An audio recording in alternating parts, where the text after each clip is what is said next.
What's up, seventh grade? I hope you're doing well today. We're just going to review some questions from Chapter 9 review, and you do the other review problems that I didn't cover in today's class. Okay? All right. So let's do numbers 1 and 5, 6, and 7. So pause the video, try this on your own, play it when you're ready to check what you got with what I got. Okay? All right. Hey, welcome back. Okay, so for number 1, we want to find the range. We want to find the 3 quartiles, and we also want to find the interquartile range. Okay, now just as a reminder of these 3 things, okay, to find the, now your data, okay, you want to arrange it from lowest to highest. Okay, you want to arrange it from these, like you want to arrange it into ascending order. Okay, and in the data, once you do that, you're going to find the greatest data value and the lowest data value. And the greatest data value is called the upper extreme. The lowest data value is called the lower extreme. Okay, and we have 3 quartiles here: quartile 2, quartile 1, and quartile 3. Quartile 2 is the median. Okay, quartile 1 is the median of the first half of data. Quartile 3 is the median of the second half of data. In addition, we call quartile 1 the lower quartile. We also call quartile 3 the upper quartile. Is this all coming back? And not for this problem, but for, down the road today, how many items do I have in this list? 1, 2, 3, 4, 5, right? So these 5 items is called a 5-point summary. Okay, so just as a reminder, okay, so these 5 items are also called a 5-point summary. We use it to draw box plots, okay, and let's see, how do we find the range? Okay, so to find the range, okay, we want to take the upper extreme and take away the lower extreme. That's how we find the range. To find the interquartile range, we do Q3 minus Q1. All right. Okay, so now let's take a look at what we have. So first, arrange the numbers in ascending order. Okay, so it's done for you right there. And then the range is the upper extreme 10 minus the lower extreme 0, which is 10. And then Q2 is the median of the data. So I know, let's see, 1, 2, 3, 4, 5, 6, 7, 8, 9, 10, 11, 12, 13, 14, 15. There's 15 data points, okay? So the 8th data value is the median. So 1, 2, 3, 4, 5, 6, 7, 8. Oh, here it is, 5. Okay, so that's the median. And Q1 is the median of the lower half of data right here, okay? So 1, 2, 3, 4, 5, 6, 7. There's 7 data points in the lower half of data. So that means the 4th point is our median. 1, 2, 3, 4, right here, 2, okay? All right, and Q3 is the median of the upper half of data, and the upper half of data is right here. Let's count 1, 2, 3, 4, 5, 6, 7, and then so the median of the upper half is the 4th data point, 1, 2, 3, 4, which is 8. And finally, the interquartile range is Q3, 8, minus Q1, 2, and you get 6. All right, now let's look at this one, numbers 5, 6, and 7. Tara tossed 2 number dice 24 times. She found the sum of the values for each throw and displayed the sums in a dot plot. Find the range of the data, okay? So in this dot plot, okay, it's arranged from in ascending order, isn't it? Okay. And they show you the repeated data values. Okay. And so range is the upper extreme 12 minus the lower extreme 2, which is 10. Find the three quartiles of the data. Well, first, Q2 is the median, okay? And then so there's 24 data values. So I have to take the 12th and the 13th data value, add them together, and divide it by 2, okay? So let's see, 1, 2, 3, 4, 5, 6, 7, 8, 9, 10, 11, 12. So it's 7 plus 8 divided by 2, and that's Q2, okay? And Q1 then would be, so then the first half of data is 12 data points. So then Q1 is the median of the first half of data. So I have to add the 6th and 7th data value and then divide it by 2. Okay, so that's 1, 2, 3, 4, 5, 6, and 7. So right here. So 5 plus 5 divided by 2, and I get 5. Okay, and then for Q3, okay, again, there's 12 data points. Okay, and what you want to do is you want to take the, again, the 6th and 7th data value and add them together and divide it by 2. I'm going to start from the end here. 1, 2, 3, 4, 5, 6, and 7. Okay, so it's 10 plus 10, which is 20 divided by 2 is 10. Okay. All right, and the interquartile range is Q3, 10 minus Q1, 5, which is 5. All right, way to go. Okay, can you pause the video and do numbers 9, 11, and 12 through 15? Okay, all right. When you come back, we'll check our answers together. Hi again. Okay, let's look at 9. Now, this shows the weight of Labrador dogs in pounds. All right, and obviously the data is not arranged from lowest to highest, okay? So to draw a stem and leaf plot, it's better for us to arrange the data values from lowest to highest, okay? And also notice that there are 2-digit numbers, well, except for 101, okay? So my leaf should have the 1's value here, so in the 2, in the 72, 8, in the 88, and so on. And my stems should be the 10's value, okay? And for the 101, it should be 10 in the stem, okay? And so it should look something like this, okay? And once we have a stem and leaf plot, okay, I can easily see the upper extreme and then the lower extreme right here, all right? And so this says for B, how many Labrador dogs are there? All right, so let's count the leaves. 1, 2, 3, 4, 5, 6, 7, 8, 9, 10, 11, 12, 13, 14, 15, 16, 17, 18, 19, 20. There's 20 Labrador dogs, okay? And what is the range? Okay, well, we're gonna take the upper extreme, 101, subtract it with the lower extreme, 51, and you get 50. And what is the mode of data? Okay, now the mode of data is the data value that occurs the most. That's the modal data. Okay, so let's look at the leaves. Just first see if there's any repeats. So here's a 1, no. 3, 4, 5, 8, no. 1, 5, 8, no. 0, 1, 2, 3, 5, 7, 8, 9. No repeats there. 2 and 8.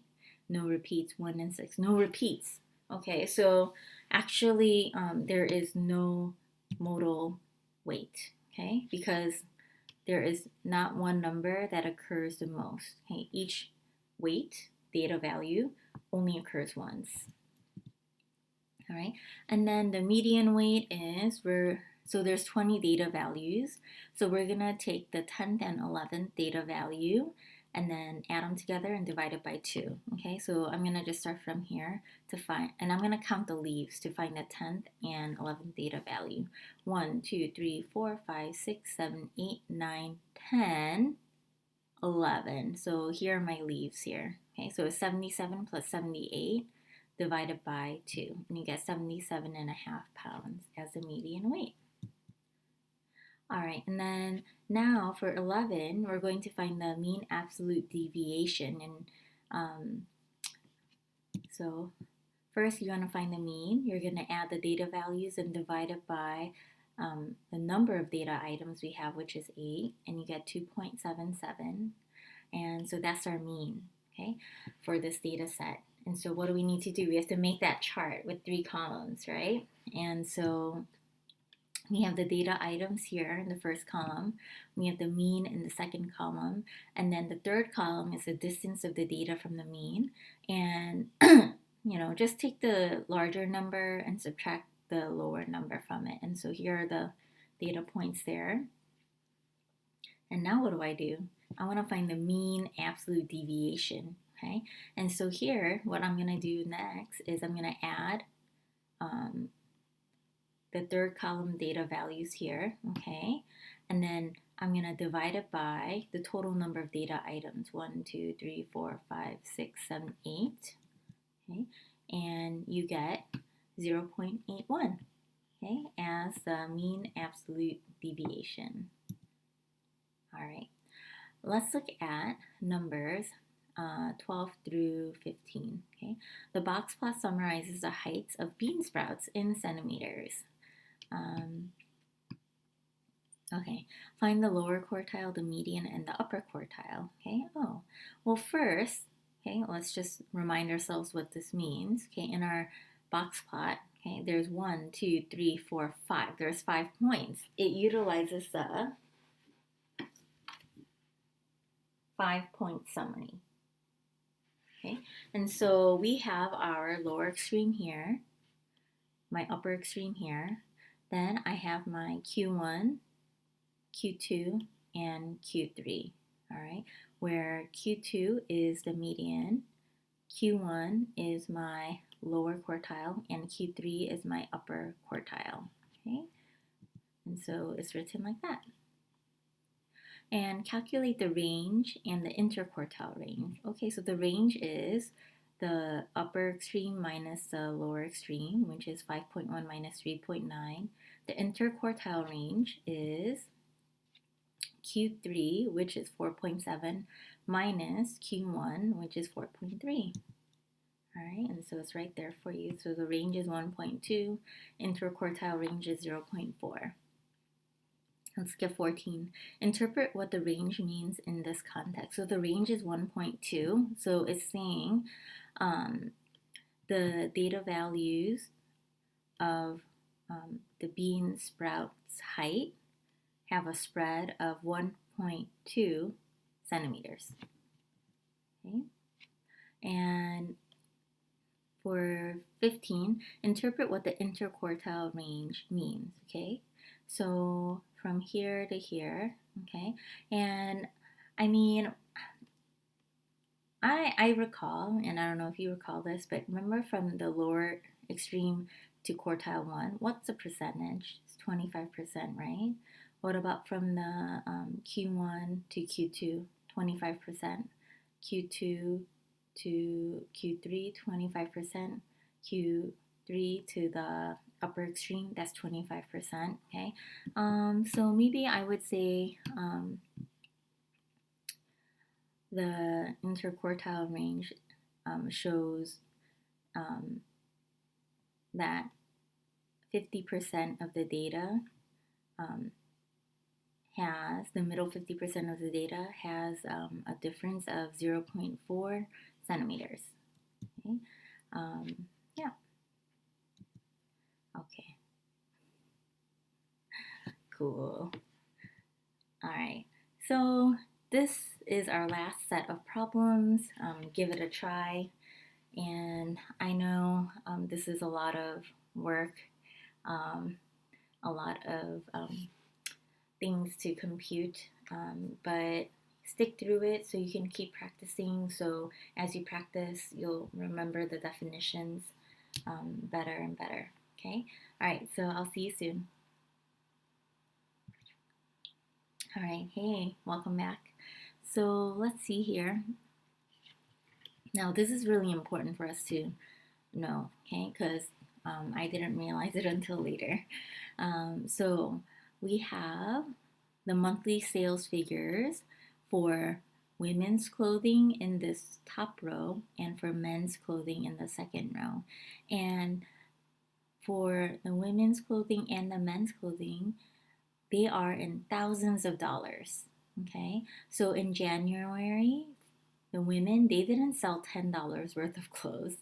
They sold 10 times 1,000, which is $10,000 worth of clothes. Okay, for the men in January, they didn't sell $8 worth of clothes, right? They sold 8 times 1,000, which is $8,000 worth of clothes. Okay, so we have to remember that. Okay, all right, so it says calculate the 5-point summary of the two departments, and you know how to do that. Okay, so here the minimum value or the lower extreme is 8 for the women and 8 for the men. Okay, the maximum value is also known as the upper extreme, so they wrote it all out here for you. Okay, all right. Let's look at 23. Using the same scale, draw 2 box plots, one for each department. Okay, so here it is. Okay, so here's my number line at the bottom. Here is my men's sales here, and here are my women's sales here. Okay, and they wrote these numbers at the top for each box plot, of course, for each corresponding box plot, so it's easier for us to know the 5-point summary data values. Okay. So there it is. And let's look at number 24. By comparing the two box plots, describe the sales performance of the two departments. Okay, so first I want to look at the interquartile range. Okay, well, first I'm going to look at the median. So the median is right here for the women, and that's $17,000. And then for the men, the median is 14.5 or $14,500. Okay, so the women have a higher median. I also want to look at the middle 50% of the data. Okay, so the middle 50% of the data shows that the women's sale department sold between $13,000 and $31,000. Okay, and then the men, the middle 50%, sold 10,000 up to 22,000. So right away, I see that the women's sales figures seem to be higher than the men's sales figures. All right. And then let's look at 25. Calculate the mean sales figure for each of the two departments. I'm just going to move my value up a little bit. Okay. So it's right here. Okay. And so you're going to, they didn't put in thousands of dollars, but later on they multiplied it by 1,000. Okay, and then they got 21,500, and here's the men's. Is $16,333. Okay, rounded to the nearest dollar here. All right, and now let me just move this back down. Okay. This is for 26. We're calculating the mean absolute deviation for each of the two departments. So here's the women's and here's the men's. Okay, and the mean absolute deviation for women is $9,583, while the men's is $6,222.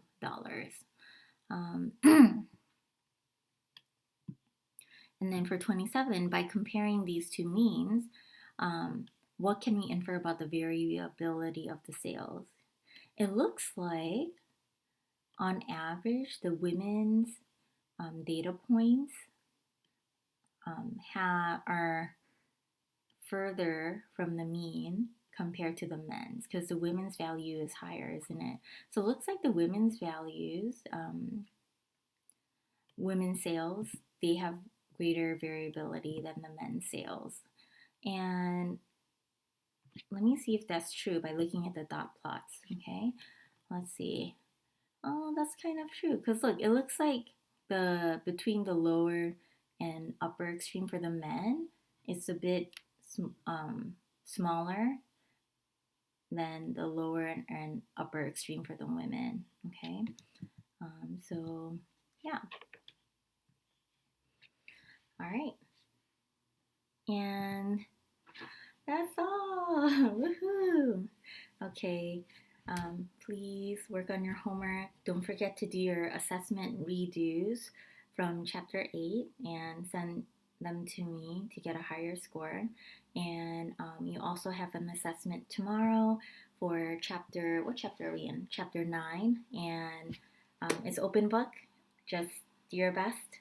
And I will see you on Thursday, okay, during our live class. Bye.